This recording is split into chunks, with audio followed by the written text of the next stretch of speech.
Welcome back to The Buzz. Are you tweeting? Are you using hashtag The Buzz? We can find out. In fact, we do. Richard Baird says, Candy Crush, she's back. Henry Beans wanted to know about the spelling mistake thing. You're looking for a spelling mistake.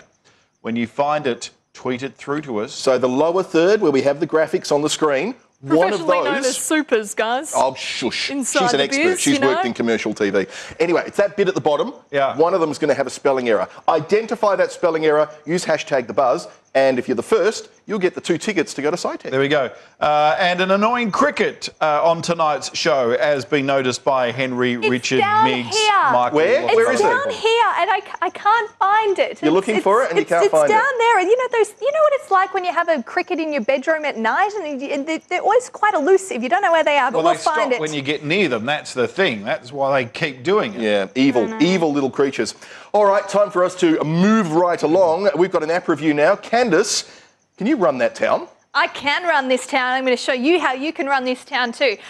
It's a beautiful little app, and it's from an organisation which I've spoken about this program before. Census, the 2011 census, kind of something rather boring, and number crunching doesn't normally pique my interest. But the Twitter account is one of the best examples of government tweeting that I've ever seen. And here is an app to complement it. Now, when we filled out those forms umpteen years ago, we never really knew what would become of it. Well, we can now see what the makeup of our suburbs is all about. Throw me a postcode, guys, particularly one in Perth. Oh, 6,005. All right, 6,005. We're going to go with West Perth.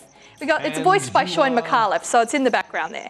I'm going to put my name in because I'm going to be the mayor of West Perth, and I am a female, believe it or don't. Here we are. I'm going to be crowned the mayor. Basically, the concept behind this game is that I have to make decisions. Welcome to the top job. Thanks, Sean McAuliffe. I'm going to turn the sound off just momentarily. There we go. You can see that I've done that. We're going to begin. So the idea is you get given proposals and you have to make the right decision based on the demographic makeup of whatever suburb you choose. So here in West Perth, we've got a lot of business owners, kind of a little bit upper crust when it comes to, the things they want. So we've got to make decisions to reflect that. Now, I really encourage you to check it out yourself. I'm not going to go through the whole thing, but it is called Run That Town. It is developed by the census people. And I don't always do this, but I'm going to give this one a buzz factor of 10 out of 10. Crikey. Absolutely fantastic. And it's free. So what more could you want? That's just incredible. Candice, can I see a pineapple out there from your front pocket as donated by the Department of People Counting? Yeah. No, Clearly, no pineapple at all. I just really, really like what they're doing. It's all You've been paid. One thing that we all hate is McAfee, and even the person who started the McAfee Foundation agrees. Take a look. Send. Oh, hello there. My name is John McAfee. I'm the founder of the McAfee Antivirus Software Company. Although I've had nothing to do with this company for over 15 years, I still get volumes of mail asking, how do I uninstall this software? I have no idea. We can't actually show you very much of the rest of that clip because, unfortunately, he gets into a bit of drug use and he has his babes come and gyrate. He's got some on top of guns him. on his table as well. Yeah, Bath we can actually show this photo here. You can see his face there covered saucy. in cocaine and all those weapons on the desk in front of him. Essentially what this is, it's a bit of satire. McAfee has been on the run from the US government for quite some time. And more recently, he was thought to be in Belize, of all places. And now, of course, he's come up with this. I don't know what the point of it is, but it's hilarious. So if you are a big boy or a big girl, then go and have a look at it because I reckon you'll find it quite funny. John McAfee. I would imagine maybe back in the day, had we had this kind of social media around, Ronnie Biggs would have done a lot of this stuff. Without a doubt, yes. He would have loved this. Now, I know that you have talked about slacktivism in the past. You're not a big fan of people who do stuff online instead of actually doing stuff in real life to help out. Well, some people do a nice mix of both, but I certainly am cynical. I think people think they help more than they really do. Well, there is a campaign going on the internet at the moment. I'm trying to bring it up on my iPad now, but I've got a very slow wireless connection here. what they've done is they've taken photos of particularly tragic events or just evocative sort of events. Like you in your underpants. That's the one, yeah. And they've put a whole bunch of, people... Don't like that. People doing the big, Facebook like thing. Yeah. And as it says in the actual photo, liking isn't helping. No, that's right. Now, it could be helping in a little way by just, raising awareness of certain campaigns. Yeah. But I like this particular campaign from the crisis relief people who are saying it's not good enough for us just to do a like. We've actually got to either put our own energy into something or our own dollars into something. I mean, it's a good idea and raises awareness, as we spoke about a week or two ago, about the like bait that people use to actually run finance through Facebook pages. So this is good, and it actually gives you a reason why and says instead of directing your energy there, put it towards this cause. So that's good. What was the page again? I think it's a great idea. This one, kind of hard to give you the link, so what we might do is I will tweet this later on, and people will be able to click through from there. All right, now, Candice, pet rescue. Indeed, I was a little bit disappointed when this app didn't really have any firemen. I was kind of hoping that the pet rescue, might be some nice firemen climbing trees. Don't you know and a fireman, Candice, anyway? No comment. I do. Yes, that's fine. And he rescues look, she's all embarrassed. Look, she must have a thing going on with a firefighter or something. Anyway, this is an app called Pet Rescue, and it's not unlike Candy Crush in that you lump a whole bunch of blocks together and there you go. Elizabeth Jordan's, talking to you there, Jace. We're touching different little blocks here, and we're trying to save these poor little animals by helping them to reach the bottom. So there we go. We've saved one little piggy. It's like Tetris. It's very similar to Tetris, very similar to Candy Crush. Oh, look at that. We've saved 2 little piggies. That's all great. We're doing really well. Look, it really lacks the kind of inspiration that Candy Crush has. At least you don't have to pay for everything every 2 seconds, so I suppose that's good, and the app is free as well. It is by King, the same developers of Candy Crush, so you can see a few similarities running through there, but really just not as fun, in my humble opinion. I'm going to give this one a buzz factor of only 3 out of 10. Ooh. But speaking of pet rescue, here is one of the cutest little animal videos I've seen in a long time.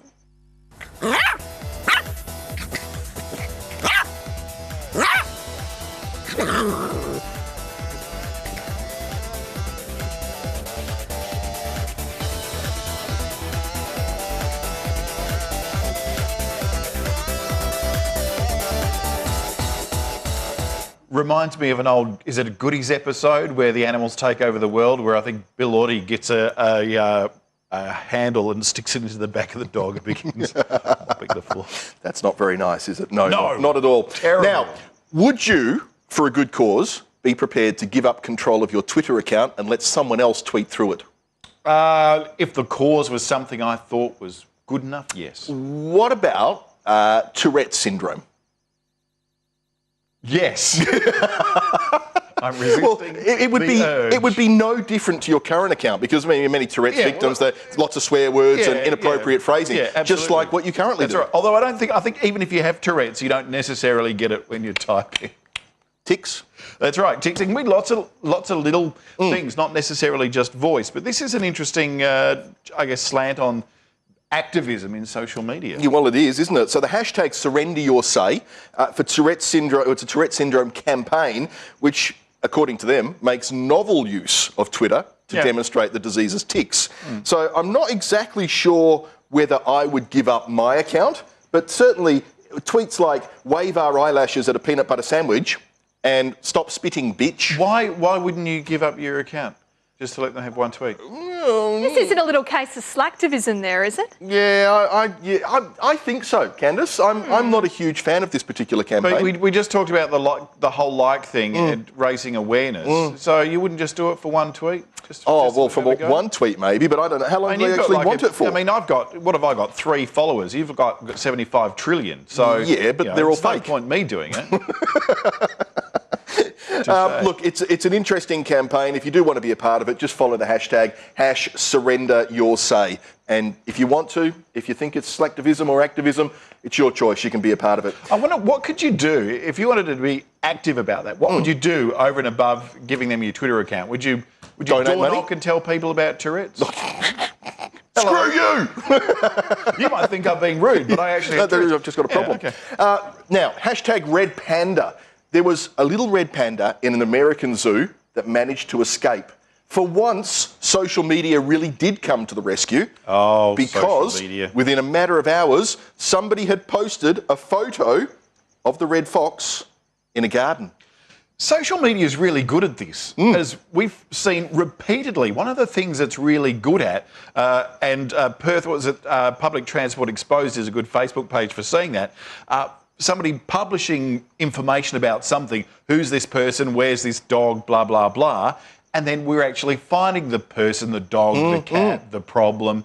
Very effective at this. It is effective, and it sort of takes me back to the days as a kid when I used to read books like s03e Investigators, and these were like mystery novels, detective novels for kids. And one of the tricks they had, if they wanted to get word out really quickly, is they would phone one person, or two people. Those two people would phone two people each, and they would phone two people each, and so you had this giant pyramid effect. Yeah. That's exactly like social media. It works incredibly well with this stuff, and I can only look forward to the day when masters in government, who are already spying on us with the NSA and PRISM, as we've spoken about, really utilise this to make sure we nail people who are over 4 kilometres on the speed limit. This is really going to help.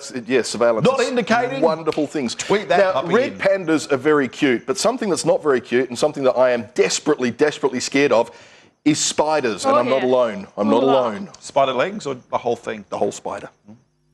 Still today, though, significant rainfall on the way. And for our area, so let's... Oh, my gosh, that was creepy. Oh, of course, he had to be right on my head. Oh, I just don't like that. Okay, I got to move it. Come on. No, I hate it. I can't stand it. You realize it's not there.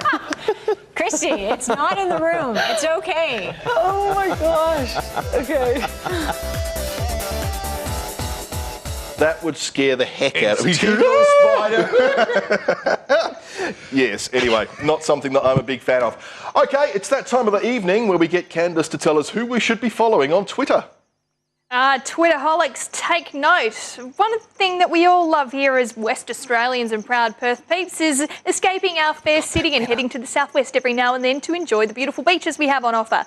Some of us even like to climb on a waxed kind of lump of fiberglass, and we will somehow manage to surf waves. Well, that's the technical term. It's surfing, in case you don't know what I was getting at here.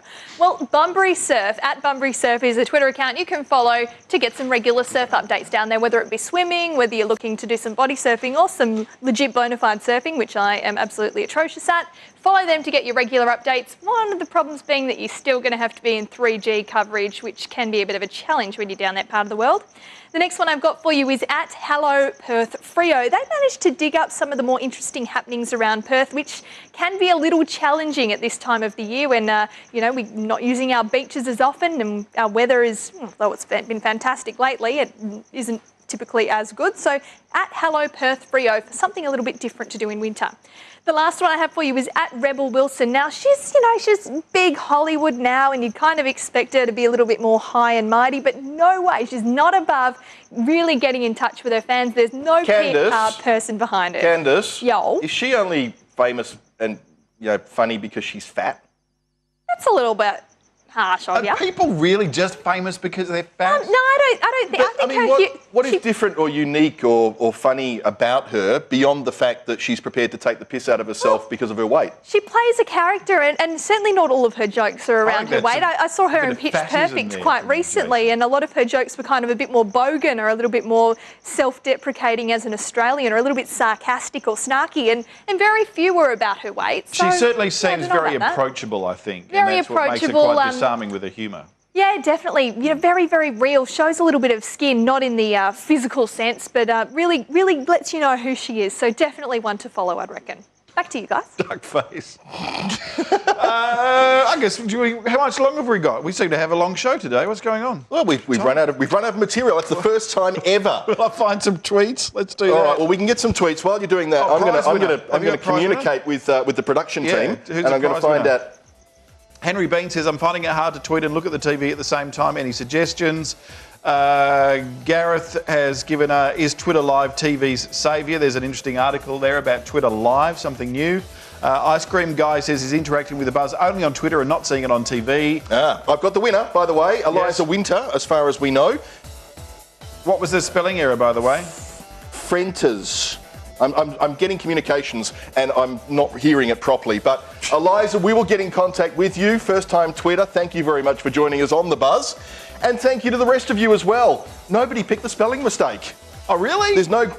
Oh, we'll have to look into this. They must have. Could we just give them to people anyway? Just tweet us anyway. We'll figure something out. Just tweet us if you want a SciTech ticket. And we will get the correct spelling and we'll post that on Twitter as well. I'll tweet it in now. What is it, James? What is it? Eliza Frentes. Okay, Okay, that was spelt wrong. Eliza Frentes. Or is that apparently. the prize winner? We'll figure it out. Wrapping up. See ya. See you next week.